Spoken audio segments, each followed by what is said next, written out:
Fair right here on your One Family, One Radio Super 92.7. Welcome back to Family Table Talk, where we sit down and talk about the things that really shape our lives, our families. Today's episode is especially dear to me because we're diving into a topic that doesn't always get the spotlight it deserves: the role of nannies in raising children in Nigeria. Especially, I mean, in a home across Nigeria, especially in busy cities like Lagos, nannies are not just helpers, they are caregivers, educators, emotional companions, and in many cases, part of the family fabric. So, to help us truly understand this essential role, I'm honored to have with me someone who's been at the forefront of nanny training, support, and even advocacy, the incredible Mrs. Amara, the founder of the Nanny Academy. Good afternoon to you, Ma. How are you doing? Hello, Sophia. Good afternoon. I'm doing very well. Thank you. You look so lovely. You look so beautiful. Thank you. It's good to have you here. I mean, how are you doing today?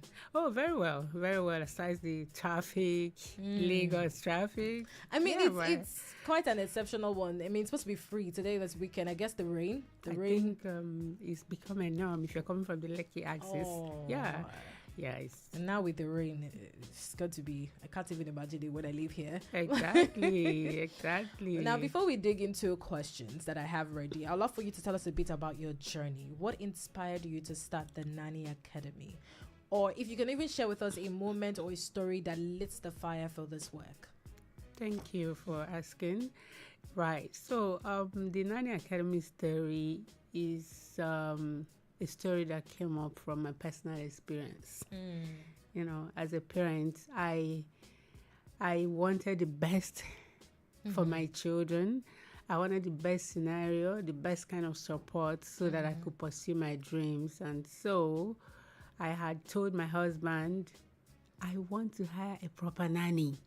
I don't want a child worker in my home. Yeah. And you see, that was the vision. Like, I didn't want the kind of thing I saw when I was growing up, seeing underage children working and competing for attention from the children they're caring for, right? Yeah, so that made me to be proactive from the beginning, and I looked out for a mature person to work for me. By then, Nanny Academy hadn't started, right? Yeah, and so hiring the woman eventually from my very first pregnancy and engaging with her, I discovered a lot of gap. I saw she was happy to do the work as long as we were indoors. But when you get out, she didn't want anybody to call her nanny. She didn't want, she just wanted to mix and blend in. And, it beats my imagination. I was worried, like, okay, what's going on here? And I found out that, there's a lot of negative perception about this nanny work. People look down on you like, oh, you're just a mother, you're just a house help, you're just this, you're just that. And then, of course, you also see that, okay, we hired her, without, training. She wasn't trained. She was just someone who had experience. And, that's not enough. She didn't have the mindset to work as a nanny. So this discovery made me uncomfortable, and I said, that means I can't rely on this woman in the long run. How can I change her mindset? How can I help to get her to be proud of what she's doing? Yes. She's providing me with essential support, sense of support and security. I need her to be proud of it, to be own it, to have, to be happy. Because I also found out from some of my friends at the same time that they were having nannies that they would never tell their family that that's what they were doing. Wow. And so once the family beckons on them, they will disappear. You won't see them again. Yeah. So that led me to say, no, we need to, bridge this gap. And the only way to bridge it is through learning. And that was how the idea of the Nanny Academy was formed. And, our slogan remains, learning is key to quality care. So Fantastic. Yeah. I think that what I have loved that you said so far, mindset, because mindset is such a very big tool, even for everyone as an individual. How you see things really determines how the mindset you have for it. Yes. And I like that, it's a job that they should be proud of. And truly, I have seen that they tend to shy away when they're outside. It tends to be like, people want to look at them differently. And honestly, when people think of of a nanny. Many imagine someone who just watches over a child while the parents are away. But from your experience, what are the real roles a nanny plays in a child's life? Fantastic question. Their roles, are supportive. As a matter of fact, the nanny is not the primary caregiver. They are not. The parents remain the primary caregivers, primary, custodians, and people who are responsible for the well-being of their own children. So the nanny plays a supportive role. That's role where if the parents are not available, then this is the next best person that the child will feel secure around, right? Yeah, so their roles include, first of all, they are educators and playmates for the children. There is this thing we say at the Nanny Academy. Education starts from birth, right? And so the nanny becomes the first teacher. Or if I'm to say the support teacher, because the parents still take up that primary role, first right? role model, Exactly, first role model. Yeah, so the nannies are the playmates of children.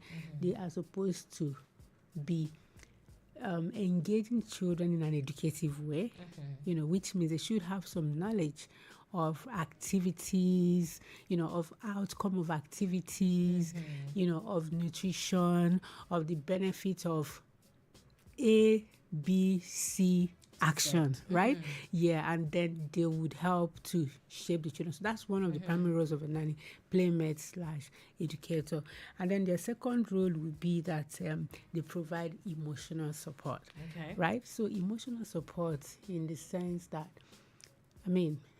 children grow in 5 primary areas. Growth and development happen physically. Yes. It happens intellectually, cognitively, right? And then it happens linguistically, language. They develop their language.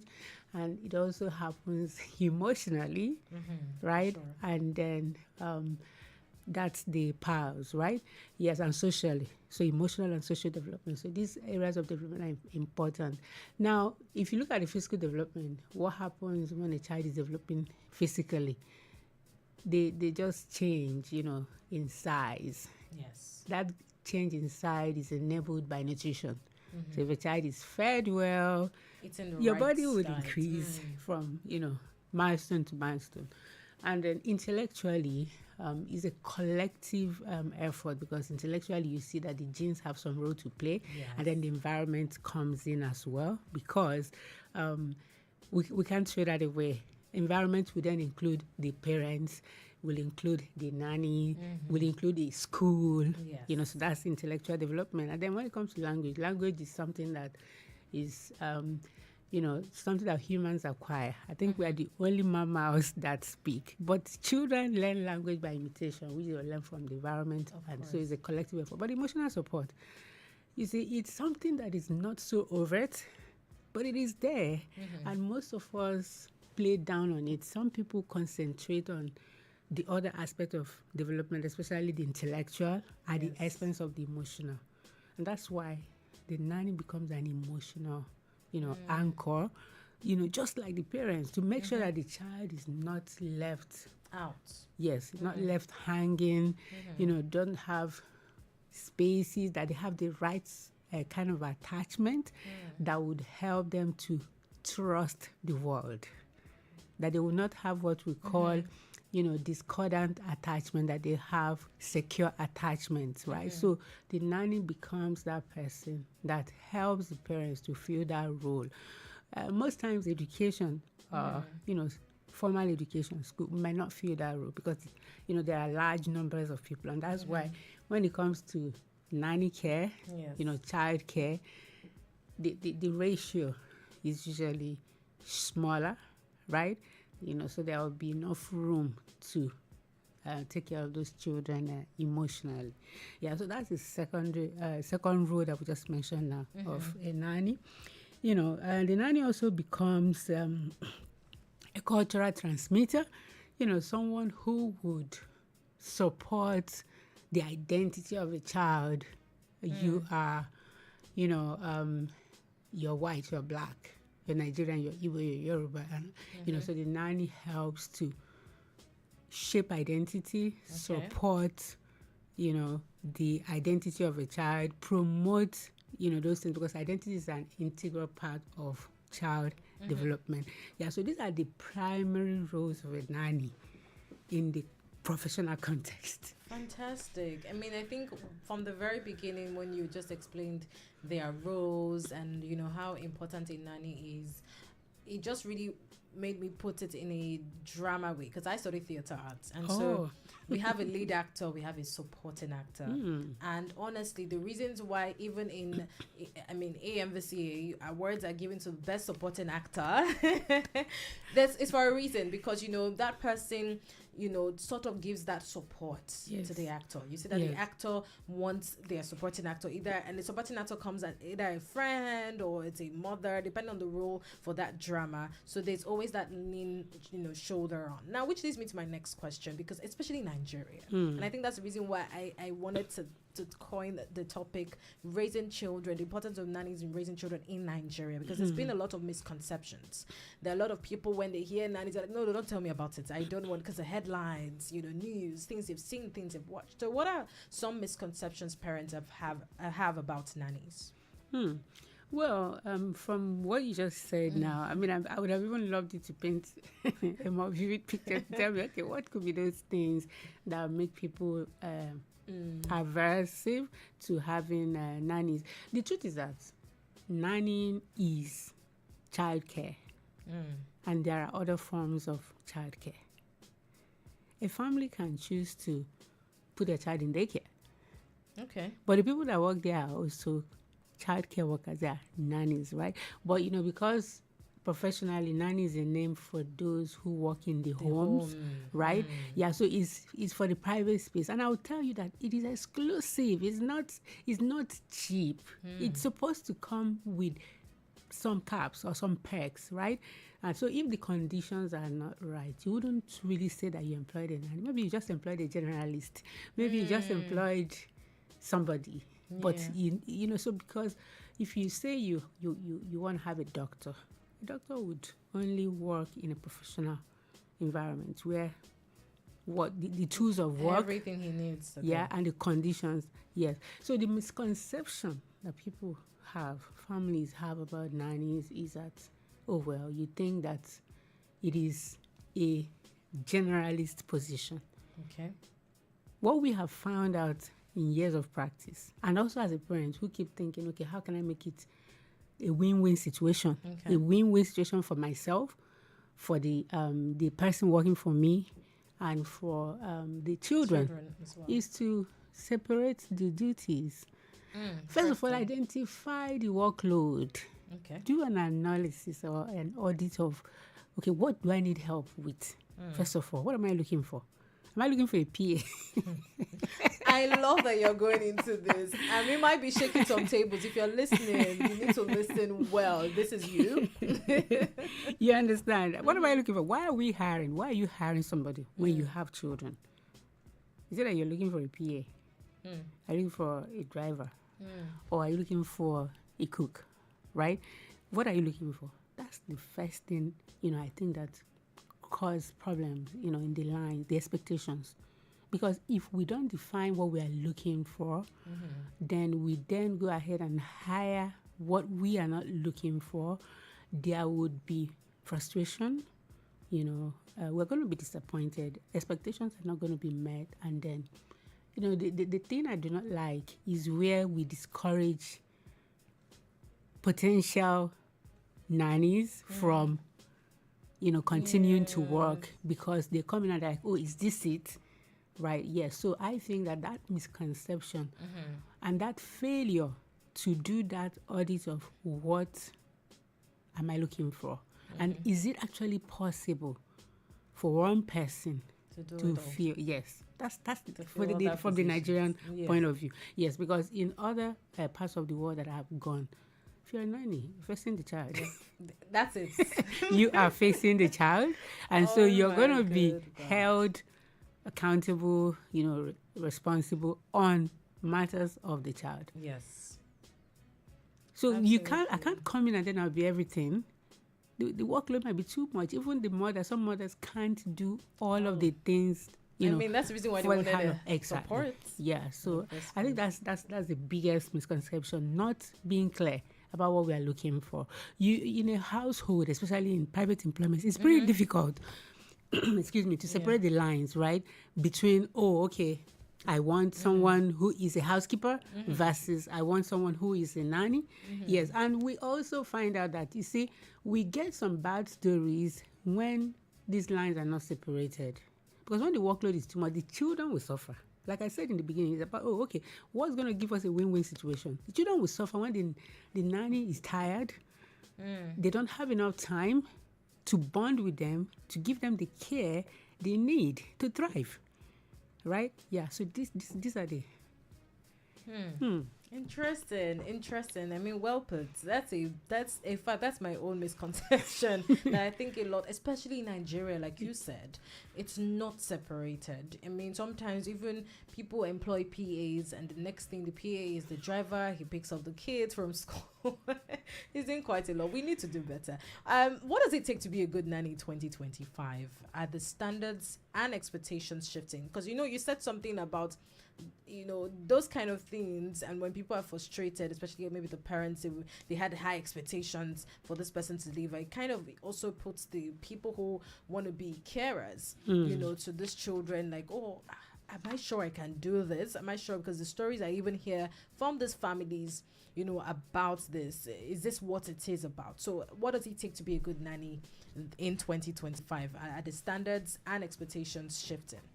Well, yes, they are shifting, because in Nigeria at the moment, a lot of conversations are going on. And, like I said, nannies are expected to work in private spaces, that's homes and all of that. So they fall under what we categorize as domestic workers, right? And so when you come to domestic worker categorization, you see nannies, drivers, cooks, housekeepers, and, the lot. Yeah, so to work as a nanny is much more, like separated. It's separated duties. So a nanny is supposed to be interested. Interested, for you to show that you're interested and committed to being a nanny, you need to have received some form of education. And those are the things that we need to start demanding from them. Okay, show me evidence that you have, trained, that you have some knowledge. Right, so that is the first step, and the knowledge they need is knowledge of children's growth and development. They need knowledge of safeguarding, and safety. Of course, a nanny should not only have a growth and development certification, they should also have a training in first aid so they can handle emergencies, because that's that's very important. Especially with kids. It happens, very young kids, right? Yes, and then they should have a clean background check record. Yeah. And then a clean bill of health as well, because children, they are vulnerable, and as they're developing, so we can't afford to put them to risk. So typically, most diseases will have a window period of 6 months, but some are even shorter. So having a fresh, bill of health to say, oh, okay, this person is free from diseases like TB, HIV, hepatitis, and all of that are important. These are not the only, but I mean, I just mentioned these 3 key ones so that they are also safe to work with the children. And like I said, a clean background check record, have a good standing that they are not child offenders, and perhaps a good guarantor to speak to their being safe and all of that to work with children. So that's where we start from. Now, if a nanny comes with this, you will agree with me that it will also be accompanied with commensurate pay, right? Yes, because it's expected that, okay, when you come, you are prepared and you're ready, motivated to do the job. Your mind is there. Yeah, then you get to be paid properly to then deliver the job. Fantastic. I love that. I mean, you're still listening to Family Table Talk, and we have been speaking with Mrs. Amara of the Nanny Academy about the crucial roles nannies play in our homes and our children's lives. I'm going to open the floor for questions, just the quick questions that we can take on WhatsApp. So you can send your question on WhatsApp, on how you want to, maybe questions that you have on explaining how to build trust between parents and nannies. 0705 6900 927, 0705 6900 927. That's to send a message on WhatsApp. If you want to send an SMS, you can text your question to 0903 7142798. If you want to give us a call, you can do that to 0802 502 7711. 0802 502 7711. Okay, so we're just going to go on a quick break. And when we come back, we'll definitely take in some questions and open the floor for your questions. So send in your questions now, 0705 6900 927. It's Super FM 92.7. Don't go anywhere. Keep it locked here. I'll be right back.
you're holding your teacup close because this next part of the show is for every parent wondering, how do I trust someone else with my child? That's a big question, and we're going to get right into it with our lovely guest, Mrs. Amara, founder of the Nanny Academy. Now, we're live on YouTube, so go stream and join the conversation so you can see the beautiful ladies speaking, especially our founder. So go follow and listen to the conversation and watch the conversation on YouTube, Super FM Lagos 92.7. Okay, so that's where you are. That's where you're tuned into right now. If you're listening with your radio or via the website superfm.online or with our app Super FM Global, welcome back. So over to you, Ma. How can parents and nannies build trust and set boundaries in a healthy, respectful way? Deep question and very, very important. Yeah, so you see, I was just going to speak to how can we establish a proper nanny, parent, child relationship, because it's a three-way relationship now. We need to be intentional. We need to be clear about it. You know, from the earlier points I raised, I said, when you ask yourself, why am I hiring? And, you know, what's this person coming to do for me? That's the first thing that we need to do. So we need to have clear communication. Clear communication is going to help us solve that problem. And this clear communication would come in the form of, job description. What's your nanny doing for you? What do you want them to do? There has to be that agreement, that clarity of, that's how we begin to set proper boundaries, healthy boundaries, which will benefit, all parties. What's the job description? Clarify it. Clarify the expectations. And then, what are the routines? Is something that we need to get into. Just like when people get into, or you're on a job, you have a routine. Yes. Oh, I do this in the morning, I do this by this time. Routines are very important. And they will help to also, manage the boundaries that, the question that you just asked about now. So have a routine that will be kept to. And of course, feedback is important, that we are open to feedback, that we listen, that you build in time to communicate with, your employee. Yes. Right? Because where there is no feedback system, nobody's listening to each other, especially in the home. It's very sensitive. It's a very private space. If somebody's in your private space, you don't want some bad energy. So you need to have, this in place. Clear communication, job description, routines, and of course, feedback. Very important. Perfect. I love the four-way train. Yeah. Now let's talk about discipline. How do you handle discipline? Should a nanny ever discipline a child? Yeah. So, children, like I tried to explain, they develop in, physically, intellectually, linguistically, and emotionally. Yeah. So when we talk about discipline, where does it fall into? Discipline is regulation, right? Okay. And it falls under the emotional. And, now there is a huge on everyone, the parents and the caregivers, the nannies alike, to do what? To guide children's behavior. Children's behavior has to be guided. Okay. But then how do you guide their behavior? That's the question of discipline, right? Yeah. So I'm even happy that you called it discipline. Like you didn't call it punishment, because there's no such word as punishment in healthy growth and development of children. Yeah, so discipline is important, and every nanny who knows their onion should have some discipline strategies under their sleeves, which should be discussed with the parents. Okay. Ab initio. These are some of the things that you can capture in the contract, in the agreement, right? The job description, to say this is how, because that's how, and that's why I said the nannies should be educated. They should be trained.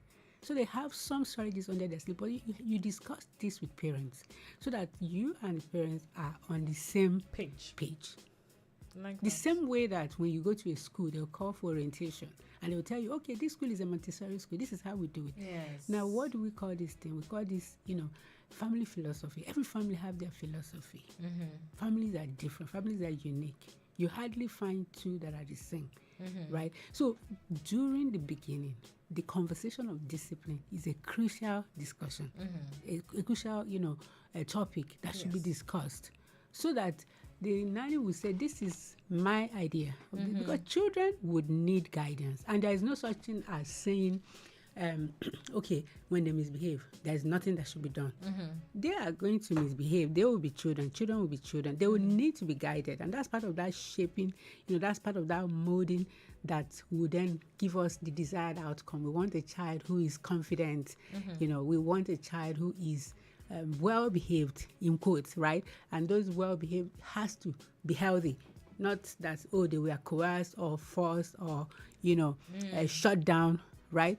Yeah, so discipline is not something I'll come here and say, this is, but there has to be that conversation, and we have to lean into positive discipline. The discussion has to be had with the parents, and most of the strategies that we teach at the Nanny Academy are, of course, proven strategies that, for instance, what's the role of planned ignoring in managing children's behavior? How would purposeful praise help to promote good behavior in children? So there are so many other strategies. These are just two that I mentioned. So guiding children's behavior is important, and that's where, like I think the umbrella word discipline comes in. Yes. Not flogging, not, emotional blackmailing, and, some unhealthy ways of discipline. We don't advocate for those. Fantastic. Let's talk challenges, and of course, with challenges would come solution. What are some common issues that arise between parents and nannies, and how can they be resolved before things get toxic? Yeah, so most of those challenges are also bordered around lack of clarity, lack of, communication. But concretely to speak to those things, you see, unclear job descriptions, because if you do not say what you want, the person will be confused and they're moving in different directions. So when I employ someone, whether it's in my home anyway or in the office, and then they are not doing that, I start asking myself, what did I do wrong? So let me know where the problem is coming from. So we need to all ask ourselves, do we have clear direction for the employee, the nanny? Like, this is what I want you to do. Write it out, spell it out. If possible, paste it somewhere. Sit down and talk about it, so that you also hear the input of the person that you want to do those things, that they agree and that they are capable. Because you cannot bring somebody who is not capable to do something, so there are, of course, levels of competency. Yes. And so that's one area that creates, challenge on the job. And then long hours. Oh my goodness. Like I said, you see, when you have a job description, it will stay the hours. You're starting from this time to this time. When you don't have it, it means that you work till ad infinitum. You're going to be on your toes 24/7. Who can do that? And that's one of the reasons why many of these people, they start and then it seems like the attrition rate is high. They stop because the body no be wood, as we say in Nigeria. Body no be wood, right? Exactly. Yeah. So long hours, which is unfair, which most of us will not even do on our own jobs. Like they are on call 247. That's not fair. So what are the normal standard hours that a human being should work? 8 hours, right? So if you know that you want, what I believe as a working mom myself, when I come in, I take over. I give the nanny a breather. And if you know you have large number of children, like 3, 4, and your children are very active, then you might want to hire 2 people. So they divide the job. So those things are reality, and that's part of how you give quality attention to children. Of course, not to also forget that parents are part of the caregivers, like I said. And so by the time you see, the father is there, the mother is there, and then there is a nanny. If the job is distributed well, everybody will get some form of respite, in the day. But long hours for nannies is part of the areas that cause friction. And sometimes the nannies will not speak up. They won't speak up, right? They will expect the employer to know better. And then another area is low pay. Serious low pay. Money is very important. Yes, because ask yourself that, why are they working? They're working. I don't know. We had a discussion in the beginning. I said, passion is not enough. Somebody said, I love children. Okay, I love children. And then you have something biting you. The money the take home is not commensurate. Come on, these nannies, they work the longest I know. The conditions of most of them in Nigeria, they are living. Somebody would technically not have a life. They will come to stay with you, and you're telling me that you're giving them food and housing. Please, that is in quote another form of what? Imprisonment. You know why? Because they're not free. Technically, they can't do anything they want. It's only when they go on their off and all of that that they are technically free. Yeah, so and then the take home is nothing to write home about. Tell people, they tell you, 20,000, 30,000, they want to pay. It's not okay. Now we have the minimum wage in Nigeria, we know, like, okay, 70K. It's still not enough, but at least let's start from there. At least let's start from that minimum wage to look at things. And if you don't expect somebody who has had 5 years experience, 3 years experience, or who has a higher level of education and training to be at the same level of a beginner. Because minimum wage is for beginners. Yes, that's 70K. And for Lagos State, it's actually 80K. That's what our governor said. Minimum wage in Lagos. So low pay is part of the pain points that people are not able to say. And some of them will say, I will go and do POS business. I'll earn and I'll be free, or this and that, and then we keep saying, there are no nannies, or they're not committed, or this and that and that. Yeah. So, and lack of respect for people to think that because somebody is working for you and you're paying them, home, you not disrespect them. It's not okay. It's something that, on a case by case basis, you renew, you review, and like I said, we need to ask ourselves questions: are our practices good enough? There is a survey that we are working on about, something like this. Why do people leave? Yeah. So these are challenges and pain points, and it's also causing the industry not to grow. And of course, not to talk about, emotional toll. Some of them, they are absorbing, caring and giving. That's we call it the caregiver burnout. And then there isn't enough room, their own life to be taken. So when people feel so constricted, there's no outlet, it creates, that barrier. Wow. So these are some of the challenges that... You took that right out of me, because I was going to ask you that as the next question. Like, for someone who is struggling emotionally, they don't seem motivated anymore. What can the parents... They know when they had this nanny, they were very active. But now they've seen a drop, that burnout that you just spoke about. So what can the parents do for that nanny in that situation? And that's, the simplest thing I know is for you to acknowledge that, yes, this person is a person, is a human being. And I believe that with communication, all of us will feel better. When you see someone ask you, how are you doing? Genuinely is asking. Yes, genuinely asking you and giving you some, some level of, okay, they're interested in your well-being, that they care. And then they're also willing to say, okay, give you a little concession to take care of yourself, right? Nowadays, I will talk about mental health. Everybody's mental health is important. And we don't expect the nanny to be the one to absorb, everything. without also being taken care of, right? Absolutely. Yeah, so, and just little acts of kindness, and like I said, like checking, like having conversations, or even thinking that, okay, maybe the workload is so much. Some people are very private, like, you want your things to be private, or some employers may not want to meddle into personal affairs of people. In that case, you ask yourself, okay, how best can I structure my home if I can afford it? If you can't afford to hire another person, if you don't have the resources, or you don't just like to have too many people in your space, you might decide that, okay, for some days, the children might just, go to the play group or daycare and play so that this person can have some breather. Yes, because the nanny work is really all encompassing. As much as we say the nanny is not a cook for the family, is not a the housekeeper general, but everything around the welfare of the child should be part of their job. And truthfully too, if you are drafting a contract or doing an interview and the person accepts to, I know that in the US and Canada, UK, nannies drive. They drive. People don't hire nannies over there. So nannies come. Part of the things you come with is a driving license. Because if the child needs to move from point A to B, the family have a car, then they expect you to do it. And you can even bring your own car to work. And the family will reimburse you for fuel and mileage and, those kind of things. So, so creating flexibility around the work, factoring in rest times are some of the things that can help to make this happen. Beautiful. I mean, we termed this conversation to be understanding the basics, and I feel like we've really gone beyond basics, honestly. But lastly, what advice would you have for a first-time parent who is scared to leave their baby with someone else?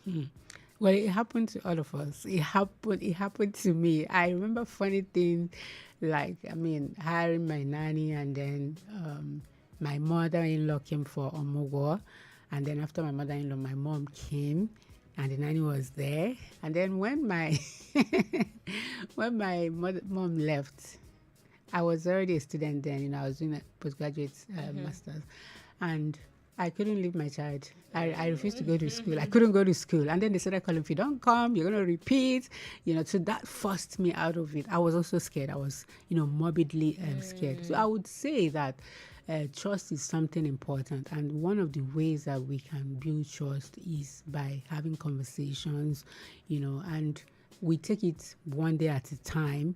Okay. What we can afford to do, if you want to have any of the parents around, for some hours, and not leave the child completely to the nanny until you're comfortable, that's fine. But guess what? Feel free to communicate your fears with the nanny as well. Having those conversations could also foster, right? And in today's world that we have this technology, nanny cam, you can install a nanny camera, and you'll be seeing real time what's happening. And if you're not comfortable, there is something to do. Part of what we are doing too is to say, at the level of government, please, we need to pass some bills, not just for nannies, but for domestic workers, general people who work in private spaces, so that, everybody is protected. The domestic worker is protected, and the family is also protected. Yes. So because as much as we feel uncomfortable about them, I tell you, sometimes the danger is also the family, because there could be some, some weird practices out there. Yeah. Yes, 100%. Yes. I mean, we're human, they're human, everyone needs to be protected. Wow, what a conversation. What a conversation, Miss Amara. You've given us so much to think about. Even me as an expecting mother. I mean, not now, like future. And I know many parents are breathing a little easier, right? And hearing these conversations, just hearing your perspective, and I love that it came from a place of even you first having your nanny as a first-time mom. So it wasn't just, your kids are grown and you just started to have an academy. So it really just gives the authentic vibe to it, As we're wrapping up, what final word would you give to a parent who wants to raise strong children?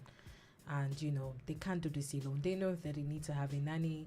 They know that they're having, or they even have a nanny. They just want kids that are raised well in that emotional, intellectual, physical development in every aspect, that has shown that love and care. Yeah, to every parent, I know, like, we all want the best for our children. And I think one of the best things we can do is to be intentional. Very intentional. I remember something during my marriage course. Then Mrs. Isweli was our marriage counselor, and she had said, hey, all of you, you're going to want this, you're going to want that. Start now to plan, because when you get to that point, right, you would suddenly see that you're not ready because you never thought about it, you never planned about it, and all of that. So to every parent out there, I would say we should really, really be intentional during courtship, when you're trying to start your family. These conversations, the way we say money talk is real. Please talk nanny or talk childcare.